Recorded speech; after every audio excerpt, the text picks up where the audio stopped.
Thanks for watching my newest video. Today we're going to be talking about the Trike electric kit. We'll start off with the Trike that I got for my daughter. She has a hard time pedaling, so you can see there's pedal blocks on here, and it's heavier than a bike, so getting up the hills might be an issue, and going through grass, so we put an electric kit on it. So I'm just going to go over the Trike itself real quick. The Trike, Trike, they make some nice bikes. The bike comes with everything you see here, minus the front hub there. That's the electric motor. Comes with a nice fender. You can get fenders through the back. You can get them in multiple speeds. This is a single speed. And you can get a rear disc brake kit for it. Right now it comes with a front brake. So I'm going to take the front brake off, put a disc brake, probably put some fenders on the back, dress it up a little bit. Nice big giant seat. Comes with these seat posts here, these bars. So when I sit on it, I feel really safe. I don't feel like I'm going to break something. So that's your Trike right there. Now the electric motor part, as you see on the front, that's a 500 watt motor, and it comes with a screen, 2 brake handles, another handle to match the throttle handle, controller, power button, navigation button for your touchscreen, the controller, the power controller down here, and I think that's about everything. I'll bring you in for a closer look. Basically the way we have this set up is so that when she's riding, it only does 3 miles per hour. With this screen, you can program a max speed of 10 kilometers, which comes out to be like 6.5, 7 miles per hour, or something like that, is the lowest we can get it. But I want her to go a max speed of 3. So what I did is I interrupted the circuit for the throttle to electronic throttle. There's a sensor wire down here. I cut it and I put a plug on it, added a couple of resistors, so it cuts the power down. So when she pulls full throttle, it's basically like you're just turning it a little bit. So it cuts the power, and the max speed I got was about 3.5. So it's about 3 miles per hour with her sitting on there. So it works out good. And then if I want to go full speed, I just unplug it, plug a jumper in. It's just a wire that connects the 2 wires together, and then it'll do full speed. And with me on it, it does 20. So I didn't have to limit the speed on the thing. I did it with the throttle. But if you have a bigger kid, older child that can handle 6 miles per hour, that's great. Then you can just do it right on the screen.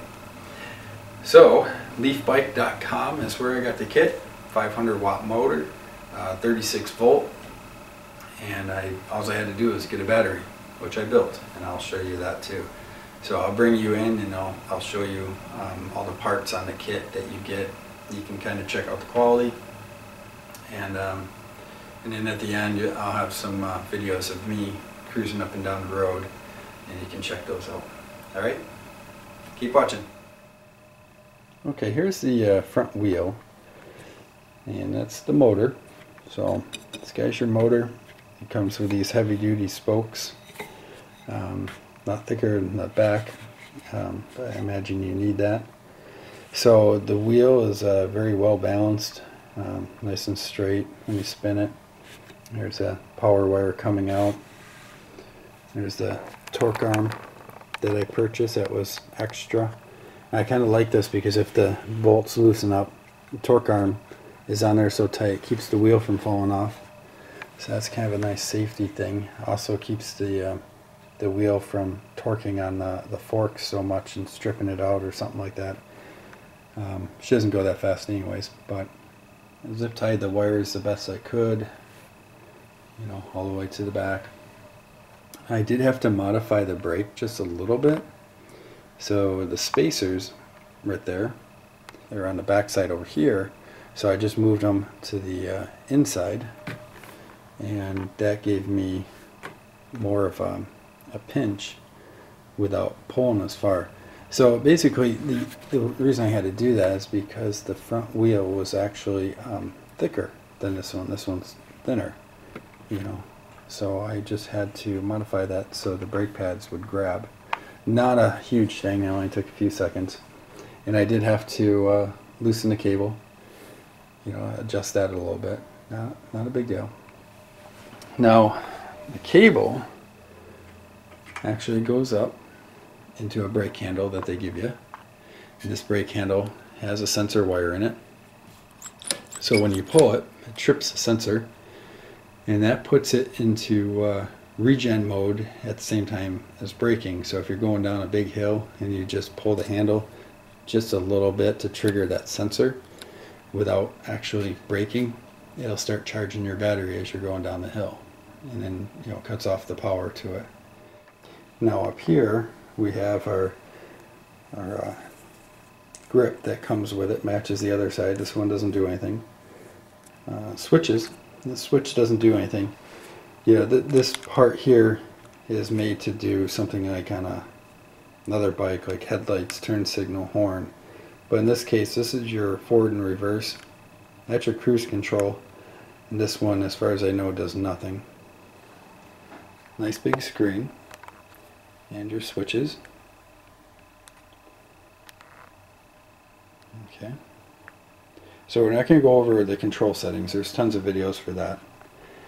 And then we have the throttle. Now in the back we have our mini controller, which is really nice. It works really good. It doesn't get hot. And as you can see, that I use a hose clamp to clamp it to the seat, so it's not going anyplace. This is the little jumper that I made. So basically, if I unplug this, the sensor wire for the throttle the circuit's not complete, so the throttle wouldn't do anything without this. This one here is just a loop through. There's no resistor in this one, so I plug this one in, I would get full speed. And then if I plug in the other one with the resistors in there, it would cut the speed down. And then I have my power cord coming out, and I bought these ends. These are the type of ends that I got. Now here's the battery pack. This is my charging cord. Okay, and that is 80 cells, 18650 cells that I took out of cable modem battery packs. I bought a whole bunch online, and they came with 2 cells, and they were Samsung's 26Fs, I think they were. So I tested them all, put the battery pack together, and it gives us a ton of riding time.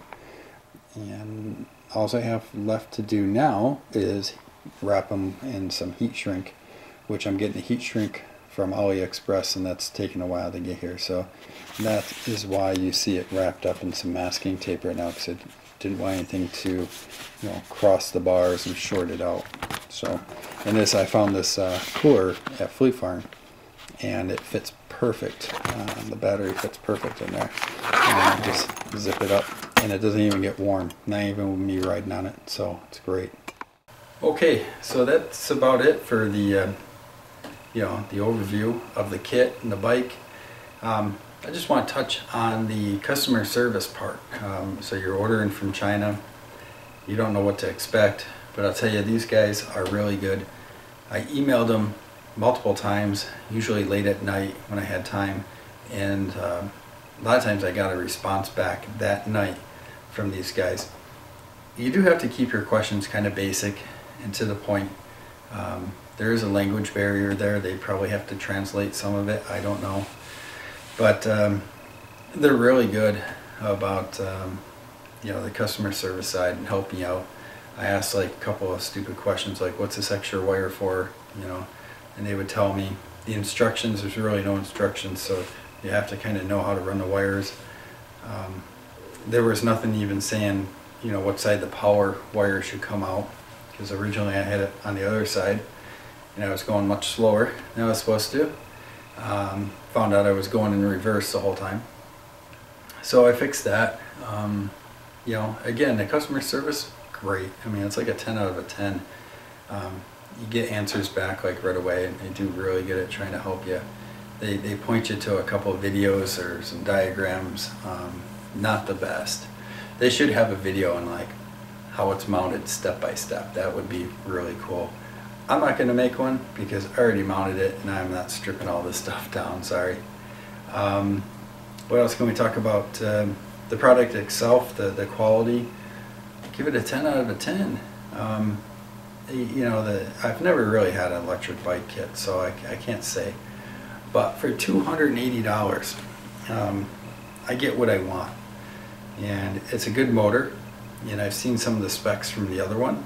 This one gets me up the hills, no problem, and I'm a big guy, so it gets me up the hills with 36 volts. The other kits go for around $1,000, so, you know, hey, how would you rate this product? I give it a 10. And yeah, sure, it's made in China, but I guarantee pretty much all of them are.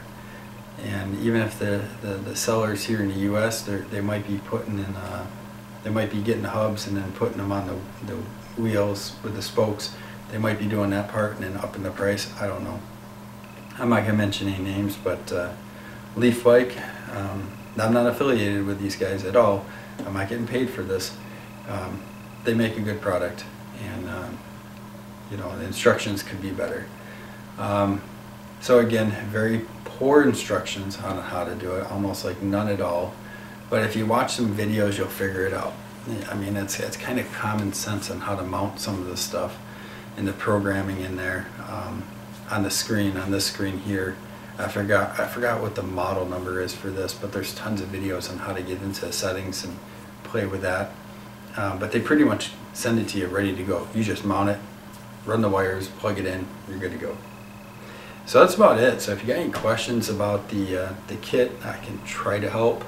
Otherwise, just send an email to leafbike.com. Those guys will definitely help you out. They got two websites, leafmotors.com and then leafbike.com. I'm not too sure. So that is it. So thanks for watching, and hit me up, subscribe, like, all that good stuff. It helps us out with our camping trips. So I appreciate that. You guys have a good day. Thanks.